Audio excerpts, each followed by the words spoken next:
অত্যন্ত নিষ্ঠুর ও সবচেয়ে বিতর্কিত বাহিনী ইমিগ্রেশন অ্যান্ড কাস্টমস এনফোর্সমেন্ট, সংক্ষেপে আইস। তারা ঘুরে বেড়ায় মাস্ক পরে, ভারী অস্ত্র নিয়ে। দেখলেই ভয়ের শিহরণ বয়ে যায় শরীরে। যে কাউকে যুক্তরাষ্ট্রের অভিবাসী মনে হলেই আইস সদস্যরা তাদের আটক ও গ্রেফতার করতে পারে। এই আইস সদস্যরা সম্প্রতি মিনেসোটা অঙ্গরাজ্যের মিনিয়াপলিস শহরে গুলি করে হত্যা করেছে ৩৭ বছর বয়সী নার্স অ্যালেক্স পেরিকে। আইস সদস্যদের বিরুদ্ধে লাগাতার প্রতিবাদ চলছে মিনেসোটা সহ যুক্তরাষ্ট্র জুড়ে। এমনি এক প্রতিবাদ সভায় আইস সদস্যদের হাত থেকে অন্য প্রতিবাদকারীদের বাঁচাতে এগিয়েছিলেন অ্যালেক্স। কয়েকজন আইস সদস্য তাকে মাটিতে ফেলে কমপক্ষে ১০ রাউন্ড গুলি করে।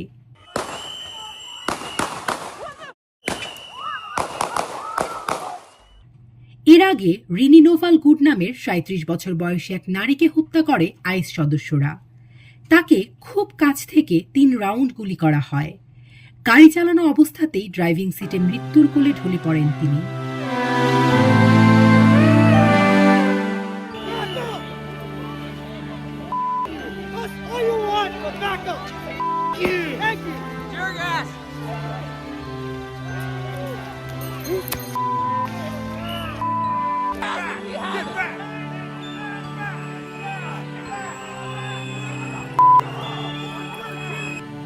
চোখ ফেরানো যাক আরো দুটি ঘটনায়।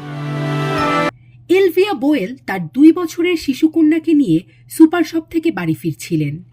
আইস সদস্যরা ঘিরে ধরল তাদের গাড়ি। গাড়ির জানালার কাঁচ ভেঙে ভয়ার্ত শিশুটিকে বের করা হয়। বাবা এলভিয়া আর তার শিশুকন্যাকে আটক করে পাঠানো হয় ১২০০ মাইল দূরে টেক্সাসের কারাগারে। অভিযোগ, এলভিয়া অবৈধভাবে ইকুয়েডর থেকে যুক্তরাষ্ট্রে ঢুকেছেন। দ্বিতীয় ঘটনা লিয়াম রামোসের। সদ্য ৫ বছরে পা দিয়েছে, ভর্তি হয়েছে প্রি স্কুলে। একদিন বাবা তাকে স্কুল থেকে নিয়ে বাড়িতে ঢুকতে যাবে, আইস সদস্যরা বাবার কাছ থেকে লিয়ামকে আলাদা করে নিয়ে যায়। তাদেরও পাঠিয়ে দেয়া হয় টেক্সাসে। বাড়িতে তখন কেউ ছিল না। কেউ জানতে পারে না কেন তাকে আলাদা করা হলো আর কোথায় বা পাঠানো হলো। লিয়াম রামোসের বাবা ইকুয়েডর থেকে এসেছেন, যুক্তরাষ্ট্রে অ্যাসাইলাম প্রক্রিয়ায় ছিলেন।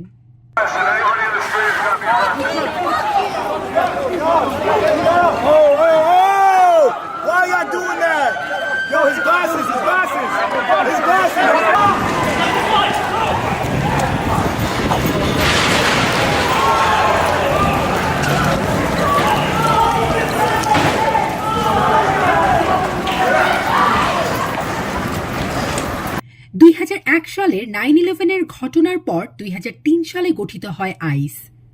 জননিরাপত্তা ও সীমান্ত নিরাপত্তা রক্ষায় তাদের দেয়া হয় সীমাহীন ক্ষমতা, যা তাদের ক্রমে এক দানব বাহিনীতে পরিণত করে। ট্রাম্প দ্বিতীয় মেয়াদে ক্ষমতায় এসেই অভিবাসীদের বিরুদ্ধে খড়গহস্ত হন। আইসের ক্ষমতা, বাজেট সবকিছু বাড়ানো হয়। আইস সদস্যরা নেমে পড়ে অভিবাসী বিরোধী অভিযানে। অবৈধ অভিবাসী, রাজনৈতিক আশ্রয় প্রার্থী, এমনকি অনেক মার্কিন নাগরিককেও আটক করে জেলে পাঠানো হয়। যাচাই বাছাই করে অবৈধ অভিবাসী, রাজনৈতিক আশ্রয় প্রার্থীদের হাতকড়া পরিয়ে সরাসরি প্লেনে পাঠিয়ে দেয়া হয় তাদের নিজ দেশে। গত ১ বছরে এরকম প্রায় ৭ লক্ষ মানুষকে ফেরত পাঠিয়েছে আইস, আর প্রায় ১ লক্ষ আটক রয়েছে তাদের জেলে। ফেরত পাঠানো ওই মানুষদের মধ্যে প্রায় ৩০০ বাংলাদেশীও রয়েছেন। আইসের নির্মমতা আলোচনায় এসেছে সম্প্রতি মিনেসোটা অঙ্গরাজ্যে তারা অভিবাসন বিরোধী এক বিশেষ অভিযান শুরু করার পর থেকে। গত ডিসেম্বর থেকে প্রায় ৩,০০০ আইস সদস্য অভিযান চালাচ্ছে মিনেসোটা অঙ্গরাজ্যে, মূলত ওই রাজ্যের মিনিয়াপলিস শহরে।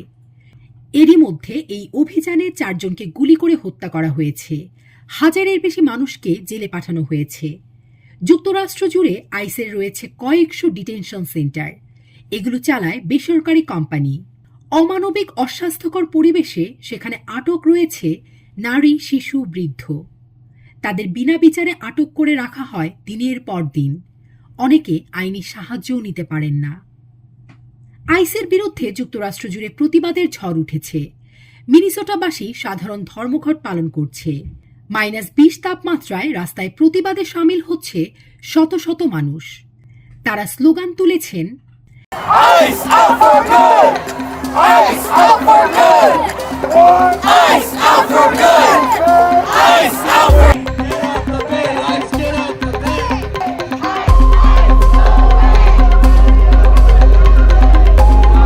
Donald Trump, you stupid clown! Donald Trump, you stupid clown! Ice ain't welcome in this town! Ice ain't welcome in this town! When he এই প্রতিবাদ হয়তো বেপরোয়া আইসকে থামাতে যথেষ্ট নয়, কারণ আইসের পেছনে শক্তি হিসেবে আছে ট্রাম্পের নির্মম অভিবাসন নীতি। কিন্তু এই প্রতিবাদী প্রতিরোধের একমাত্র পন্থা, প্রতিবাদী আশা।